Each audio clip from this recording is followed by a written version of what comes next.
Episode number 32 of the Wholesome Fertility Podcast. Welcome to the Wholesome Fertility Podcast. I'm Michelle, a fertility acupuncturist here to provide you with resources on how to create a wholesome approach to your fertility journey.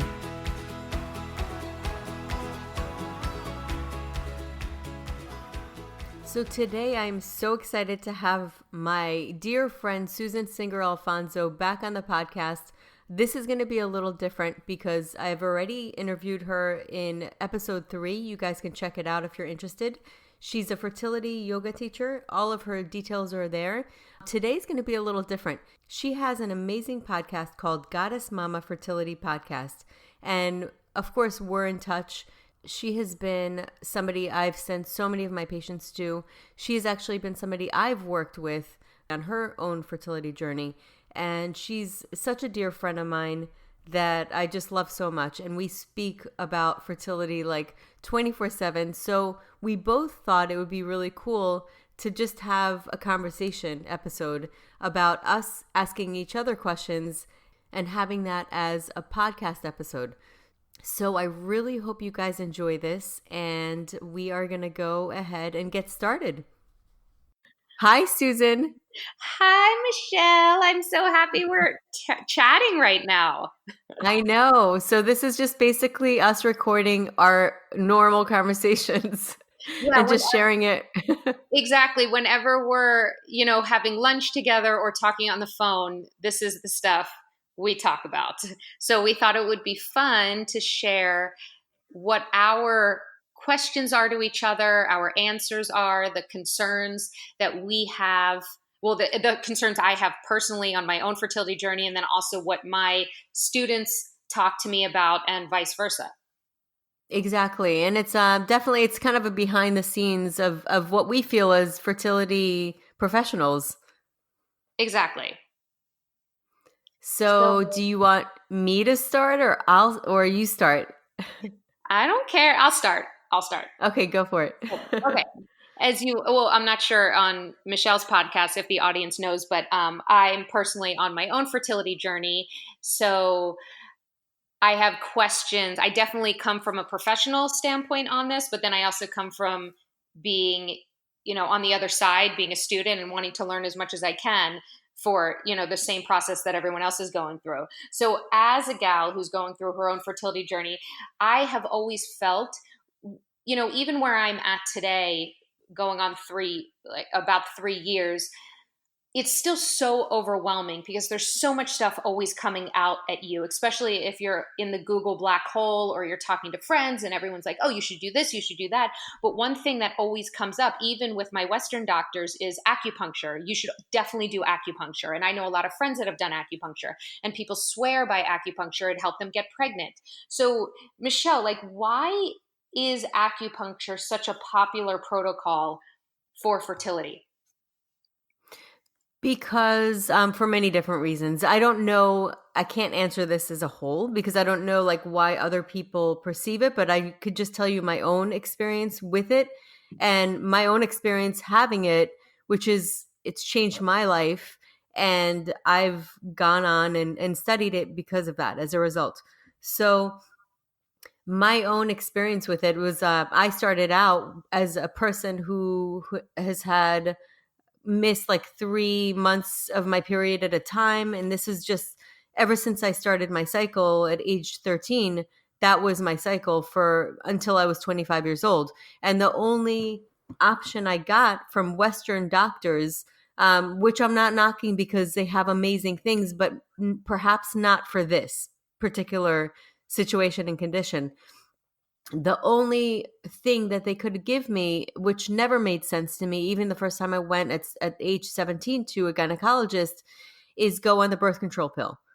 And it was just, that was the only answer. And I couldn't get any other answer. And it was frustrating. I remember really feeling frustrated because I knew that wasn't a real answer. It felt like a Band-Aid, and it felt like almost like, I guess in my mind, like a cop out. I'm like, why? What is this? Are you kidding me? This is the only thing you could do for me? So after years of feeling so frustrated And also, not only is it not a true answer, but it also gave me side effects. So it was kind of like I was putting myself, what I felt like, in a compromising situation of messing up my hormones for something that wasn't even really doing anything anyway. So I remember just my own frustration, which I can only speak really for myself. And what I did was, eventually, when I was 25, I found an acupuncturist, and he did just a few things that were so non-invasive, and it was incredible, but yet it was so powerful, and it got my own body to regulate itself.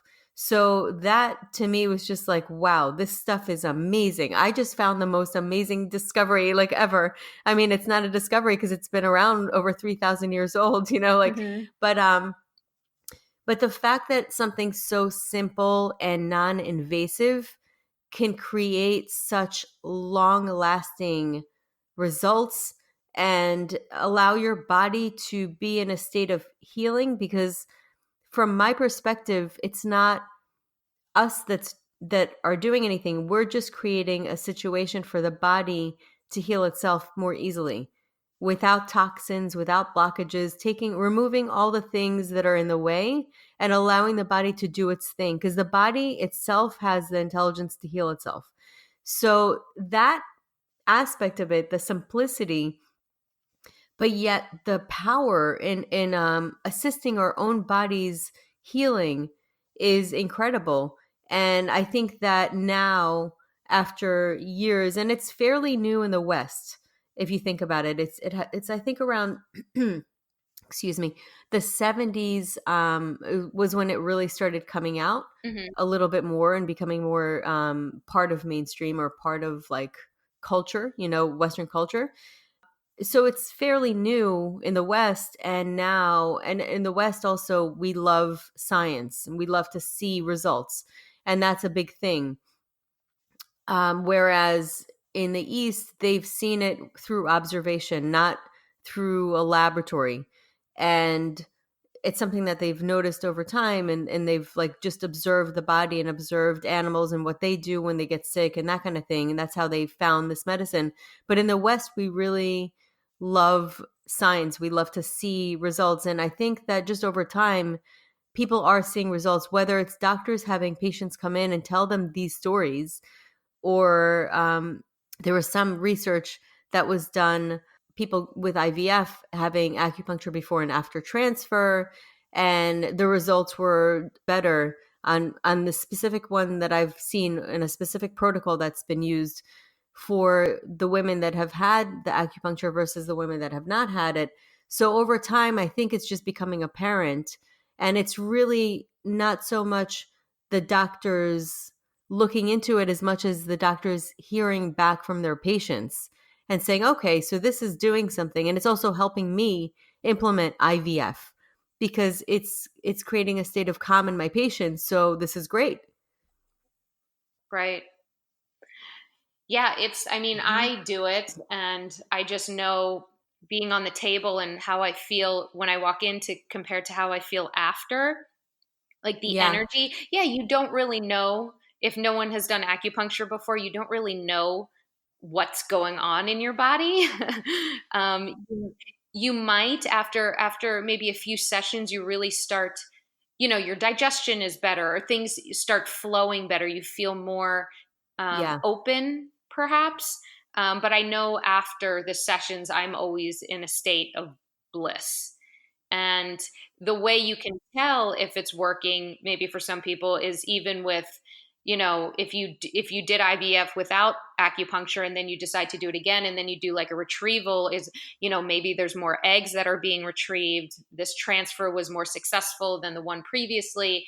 So it's really up to you if this is something that you want to do. I just, being overwhelmed with all the information out there, I always hear come back to acupuncture. So I really wanted people to understand the importance and what it does and how it can benefit fertility and how it's not something that is so intense and scary or anything like that. Yeah, absolutely. And it's the great way to see it, because a lot of people, and I'll tell you the truth, a lot of acupuncturists have different ideas of how it works and why it works. So nobody really has a definitive answer of exactly how it works. But I just, from my experience, this is how I see it. You could look at the body as a circuit of energy, just like any machine.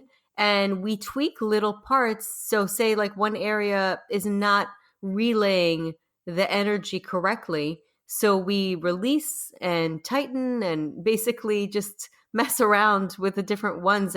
And when that does happen, we get little signs and symptoms that show this specific pattern. So we start to understand, okay, this looks like it's the gallbladder meridian, and etc. We just keep figuring it out as we go. And so that's what it is. It's a little tweaking to, but we're not the energy. The energy is in the body, and we are allowing the body to do it. So just for anybody who's kind of curious of how it works exactly and why, that's how I've seen it to be. But it is, and I want to make this clear, like some people say it's blood, it's not really energy. And there's different ideas and different interpretations within our field. Mm, okay. Yeah, so it's a Yeah, little oh, for sure. It's interesting. totally interesting because all you see is like needles being put in, but what's going on underneath the skin? And that's when I just think it's energy. Energy is being opened and you're releasing knots and things are now flowing and moving. Exactly.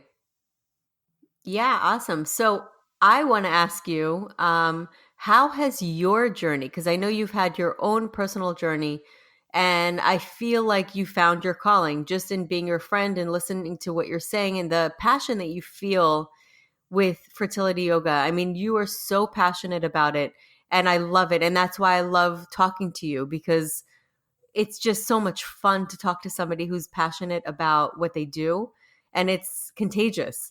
So I know based on just our friendship and our connection that you have totally found your calling, and I want to know how your own journey has led you to your calling. Yes, and thank you for seeing the explosiveness of passion that comes out of me when I talk about Yes, I fertility. love it. So I've been teaching yoga for a really long time and enjoyed it thoroughly, but I've never really taken it so seriously until I started my own fertility journey.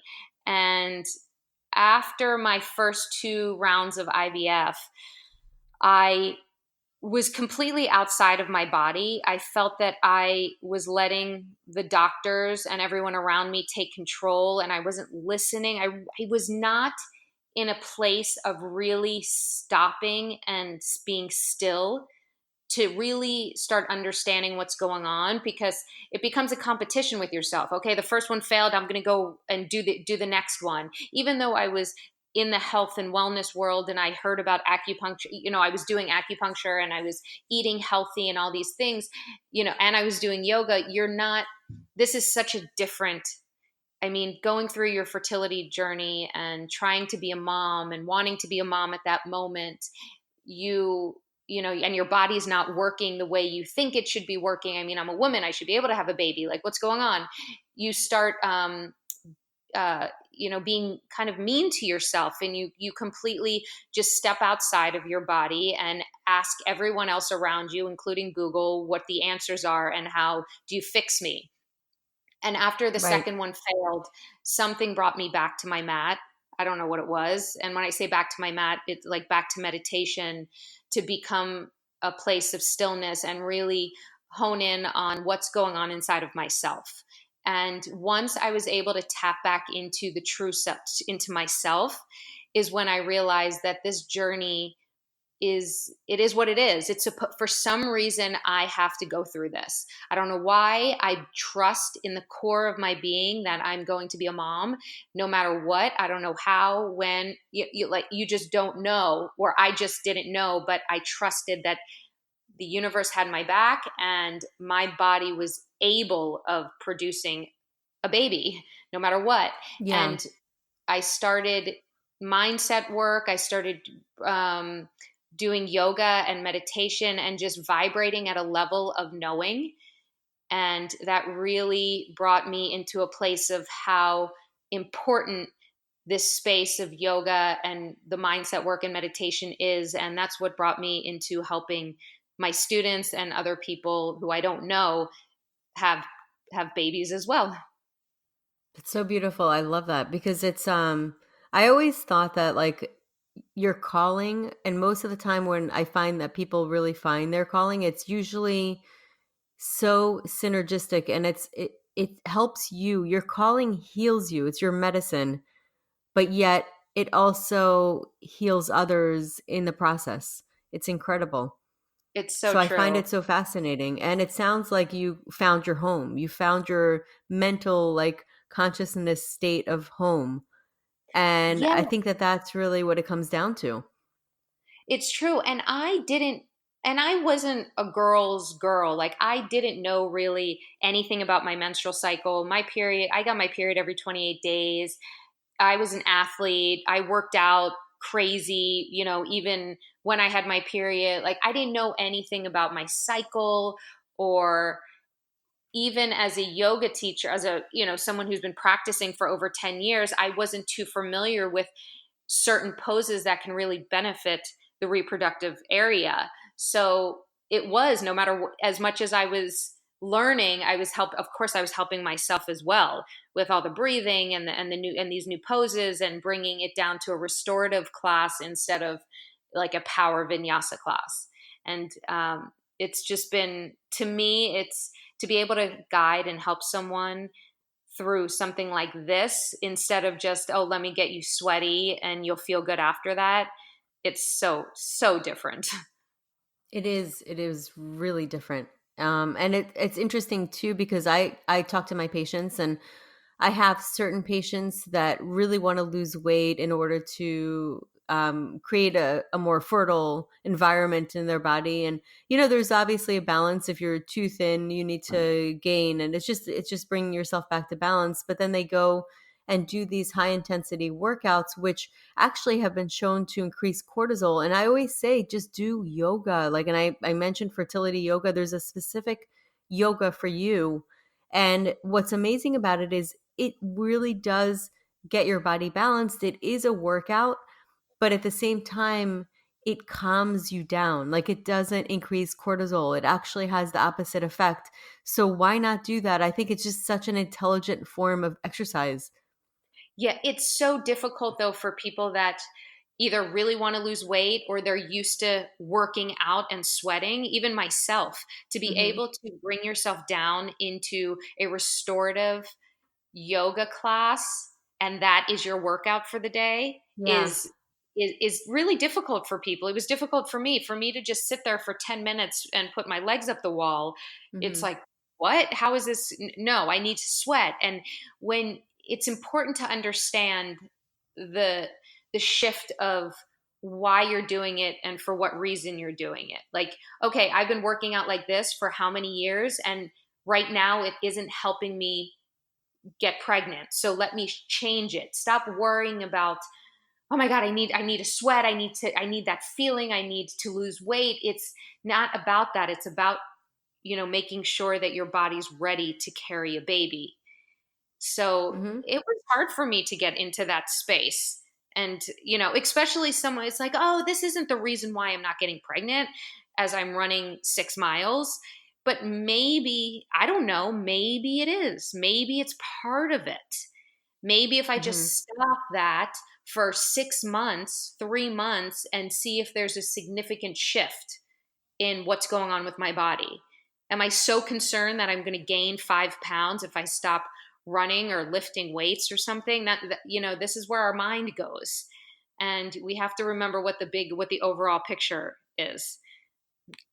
I'd It's rather be true. pregnant and worry about all that other stuff, after I have my baby. Right. And it's also not just that, it does increase your metabolism to do yoga. Like, it does get things moving a lot better. Like, any kind of stagnation that you have in your body, yoga will release it, and it'll help you digest better and assimilate the nutrients the way you're supposed to. Cuz a lot of times excess weight could be also stagnation in your body. Right. So that's That's where so it's a true. paradigm shift. Like, it's such a simple, same thing. It's such a simple thing to do, but yet it's so powerful. Exactly. You see so many people who work out and they can't lose weight. Yeah. And even that they're eating well. It's like, okay, there's something It's going on that, excess cortisol. yeah, exactly like that your body can't handle that. And even like the Hmm. type of dosha you are when it comes to ayurveda, like you should, maybe your body should not be doing these types of exercises, and you should be focused more on the restorative and the more gentle and walking. And Hmm. it's just, it's a matter of just, again, coming back to your mind and seeing the big picture of how important it is to just change right now. No one's saying forever, just change now. Just see what happens. You've been doing it this way for how long and things aren't working? Exactly. Yeah. So, another question for you is, when I go to acupuncture, and then even with, as I just randomly brought up, Ayurveda medicine, I'm always hearing for fertility as well that warm foods are really important, and having like cold stuff can, kind of put a shock to your body, and warming is really helps with agni, the fire in your body, and it really just allows your body to digest food, and it's warming and soothing. So I want to know if does that really make a difference when it comes to fertility and your fertility diet? It does. It absolutely does because there is something called a cold womb. And we don't want cold in the womb, period. Whether it's stepping on cold floors or eating raw foods too, like raw vegetables. If you think about a baby, do we feed, how would we start them on food? And let me tell you, some of our digestion with all the horrible foods that we eat and all the processed foods, we almost have a baby's digestion. We have to go back to the roots. What do we do with babies? What's the best way for them to assimilate food? We steam vegetables, we mush them up, and that's the best way for our digestion to assimilate them. We don't give them a raw carrot to chew on, even though they have teeth. So you start out, like around 6 months, they start having teeth and they can start heaving, having certain foods. And the best thing to do is to either steam or cook vegetables and not have them too raw because it has a cold energy, which is first of all not good for the agni, which is the digestive fire. And it's very important that the agni is high in order to truly get your body to digest and assimilate the food, especially for the nutrients carried into the body. Because just as a reminder, fertility isn't, and the reproductive system is not the body's highest priority. So if digestion is compromised, if your body's not as strong as it needs to be, reproduction is not its highest priority. It's going to focus more on that and regulating whatever needs to get regulated. So it's important for so many different aspects for the person's digestion, the woman's digestion, to keep the womb warm and to have a warmer environment. Now, if a person has too much warm, you obviously balance it, but it's still very important not to have too many raw or cold drinks or ice cream. Anything that's too cold is just not good for a person who's trying to get pregnant. Yeah. It's so true. I hear that all the time. And I love, and how good do you feel when you have that warm tea and that, cup of homemade soup compared to, Yeah. just having a cold drink. Now, of course, if it's hot outside and you're sweating and like that's what you feel, like nothing's going to happen to you if you have something cold. But what Yeah, I you like, can have like a 20%, we say 20% of the vegetables could be like carrots or cucumbers, something that's cooling. It's okay, like 20% of it, but not more than that. yeah, and I always like to do, because seriously, like I love smoothies. I don't put ice in it. I don't Mhm. add anything to, like, the only thing that's cold that I'm really putting in it could be if I do some almond milk in it or something. But then when I know it's cold, I have hot water with me too. So Right. I'll have my Yeah. smoothie, but then I'll also have water. Right, and something else that you could do is even put a little cinnamon in it, so it creates a nature of warmth. So it really is kind of like an art. You can actually have the smoothie, put a little cinnamon in it, or ginger, because ginger is very good for acne, Hmm. and kind of add that in there so that it does give a warm nature, and it's actually really good for your digestion. Right. Good. I love that. I love that. Because a lot of people still want their green juices. So put just some ginger in it. You want your smoothie? Put Exactly. some cinnamon in it. Yeah. But then Yeah, and have you hot could water with have it. that, but just make it 20% and then have soup and stews and things like that like throughout the day. So just make it 20%. Like some people think that like in order to be healthy, they have to have salads all day long, and Oh my that's gosh. not necessarily the case because I you could know. be creating so much cold in your body. But if you are having the stews and things like that, yeah, you can have the smoothie and you can have a salad, but just keep it at a certain percentage. Yeah. I remember this girl in my teacher training for yoga. She was on a raw food diet. I don't even know for Mhm. how long. And this chick was constipated all the time. Mhm. You look Yeah. at her and she's like super thin and you think she was not healthy. Like Yeah. the teachers, because we had an Ayurvedic chef there, I mean, they had to completely guide her into changing her diet. It was really, I think she was like raw foods for years. Yeah. You know, Oh yeah. you get on these, that's the thing about this, about the world now, which, back in the day, it's like my mom didn't know any of this shit, like Mhm. nothing. And she's Yeah. been really healthy and fine. It's like you just know what you know. And now there's all this information, which is great, but then it just but then there's these fads, that just Oh go to yeah. the extreme, and it's like, oh my god, raw food, or if you're a vegan, and being a vegan's great if your body can handle that. My body can't. It needs Absolutely. it. I've seen so many vegans like that are not physically doing well and they come into my office and I'm like, "Can you at least eat eggs?" Because Yeah. eggs are not all of them are meant to be babies. They're actually not all fertilized. They're just eggs. And so it's not like a cruel thing or anything like that if it's free range and so I try to talk to them about it and some of them are like, "Yeah, I do. That's one thing that I do." And because they get depleted and they literally you could feel it in their pulse, you could see it in their tongue Oh my, and and like, symptoms. yeah, they lose their hair.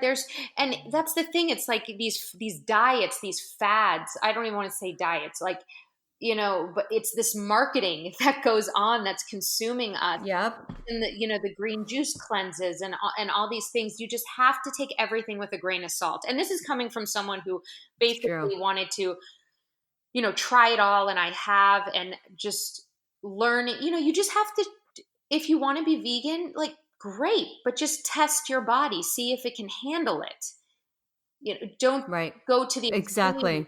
Yeah, maybe like wean off of the meat and the chicken, and then it's like, okay, like, see how you can handle it. And also, like, what does that do for fertility? So Right. I don't. So yeah. So if you think about it, if I'm a vegan, I think it works for my body. Is that affecting my fertility because I'm not getting certain healthy fats, or health that comes from like grass-fed meat that you can't get anywhere else? Do I need to bring meat into my diet for fertility? It's like, and I know the answer is of course not, but maybe you do, depending on your body type.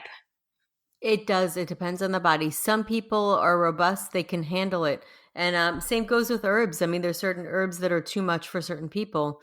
And you either have to modify them and add a couple of other herbs to help and nourish. So it really depends on the person's body. Everybody's different. But yeah, I mean, for sure, there are certain people, and if they are people that can't handle that diet, they will have other symptoms for sure. I mean, the symptoms will be very apparent. Right. It's so true. Wow. Yeah, it's just a matter of listening to your body. And, I love this phrase. And I think that this should be everybody's mantra. One man's food is another man's poison. It's Ooh, one yeah, man's food. what it's medicine for one and it's poison for another. It's the same exact food. It's that's why the same symptom like we don't treat the symptom, we treat the pattern. So like three, four different patterns, different, completely different patterns can create headaches or the same symptom. And they're completely different patterns. You cannot treat them the same. If you do, you can actually really harm a person that's not that pattern. Right. That's so true. Because I always go back, I mean, I say it Yeah. all the time. It's like, how is that chick that eats Doritos all day long and doesn't take care of herself on baby number 5? Yeah. It's just she might have really good kidney chi or like kidney essence that she got from her parents. Honestly, like some people just their bodies are a lot more robust and healthy and like filled with genetics. And some people and what's interesting, I always say like some people can have the best genetics in the world, but if they have a really horrible lifestyle, years and years and years, they're a lot worse off than somebody who has really weak genetics, but treats their body kindly, eats mindfully, finds the food that's right for them, treats other people kindly. Because I'll tell you, using words, the words you use are good or bad for your health. What you say, what comes out of your mouth to yourself, to others, all the mental patterns, that's also part of it. It's the whole spectrum of how we choose to live our life that can either benefit our health or take it away. So it doesn't matter if we come in rich as far as genetics goes. It really doesn't matter. It's how we choose to live our life. Right. And then what about the past life? What I mean, bringing that into play. What about all the, if you believe in that, your possible karma Mhm. that has happened maybe around your fertility? I was told through my Akashic record, when I got my Akashic record read, that I was part of a indigenous tribe, and my husband pressured me to have children all the time for the tribe, to like consistently have children. So I was always pressured. Mhm. Could that Oh mean that that yeah. has taken We into effect in this lifetime? Like, what lifetime was that? Like, could this really be the reason why I'm going through this? It's isn't that it's interesting to It's very think interesting. about. Absolutely. And there have been incredible documentaries showing that like kids can remember their past life and then they would have certain affinities for certain things and it was pretty crazy like because they would actually remember specifics of a person's life and tell them and actually meet their family. So there is definitely something to that for sure. And we do, it's just like whether it's this life or a past life, we can even have something from our childhood, that has happened, whether it's seeing our mother experience certain things with pregnancies or whatever it is, that we have these stored beliefs in our subconscious mind Yeah, that stop us from conceiving. That could be, there could be so many different, it could be a physical thing, it could be a mental thing, it could be a spiritual thing, it could be anything really. I know. There's so much wrapped around it. Hence, coming back to being so overwhelmed. Yes, exactly. It really is. But I believe that we all have this incredible innate intelligence. And if we just sit in silence, meditate, give ourselves that time to tune in, we will find the answers. Mhm. That's my true, absolute, like knowing, because I've experienced it myself. Yeah, and I 100% agree with you. That's where I always come back to. You are the only one that knows yourself. Like, you know Hmm. yourself better than anyone else does. And once you're able Yes. to tap into that and get out of your ego, get out of your mind, you will have the answers. And Hmm. it's that feeling Yes. of just like, that doesn't feel right. Like, yoga might, like, doing yoga poses and might not feel right for you, in a way of like, that's really not what Hmm. I want to do. And I rather walk and Yeah. do a meditation. Right. Yeah, exactly. It's like anything. Yeah, and it's It could be anything. and the great thing is yeah, just not getting too overwhelmed. And when you do, just coming back and sitting, coming back to meditation, and you not even meditate, just being still with yourself to check in, to tap in, to learn how Yeah, to learn how to find your intuition, to learn how to get that feeling yeah. in your heart and in your gut instead of your mind. Absolutely. And that really, it comes in handy when you go to the doctor's office, because a lot of doctors, which this drives me crazy. And thank God, I talked to my husband, he's a doctor, and he actually tells me, he works in the ER, that sometimes there's certain things that happen with a patient and the patient is very adamant about something. He says, if they're so adamant, I listen, even though I don't see it medically. And a lot of times, it comes out what they feel, and like everybody has their own intuition, which I love that about my husband, but unfortunately not a lot of doctors do that. And that's where I think that we should always remain within ourselves, even when the doctors give us diagnosis and tell us things that don't quite add up to us. Listen to that Right. intuition, listen to that gut, and listen to yourself, and give yourself a little bit more of that, I guess, conviction or belief, or power than somebody else's opinion, that because they went through a training thinks they know, because they don't know everything, and not everything's been discovered yet. So just keep that in mind. I think that it's so important, because sometimes a doctor could be wrong, but the worst part about that is that it enters into our psyche and our belief system that something's wrong with us, and it's so important not to allow that to happen. Right. And for simple terms, they're human and they don't know everything. Yeah, exactly. And they don't Yes, yeah, and exactly. it's and my doctor gave me, it seemed that my friend had a very similar issue that I had, and she had a completely different protocol than I had. So it's like, well, who's right? Or, Right. there's two of the same, like, why are you doing this for me and she's doing that for you? And so it's like, that's where it comes back to really honing in and doing your research and listening to yourself. Hmm. And also listening to, getting so in touch with your body that you understand your body's cues, because sometimes you'll have a gut reaction to what somebody else says. And if you feel like, nah, that doesn't really sound right to me, listen to that. That's what I say. Just listen Yeah. to it. Yeah, that's so true. So we ran out of time for today's episode, and we will continue this conversation next week. So be sure to check out part 2 of this episode next week. So that concludes today's episode. You can find all the links mentioned on the episode notes. If you're enjoying these episodes, please take a moment to leave a review. Reviews are everything to podcasters, and I will be giving shout outs to the usernames of reviews on future episodes. You can find me on my website at www.thewholesomelotus.com. And please be on the lookout for my online course and program, which will be available online soon. This course has emerged from everything that I've been using for the fertility program I now offer at my office. I wanted to consolidate all of my suggestions and coaching and put it into a form that anyone can purchase and use.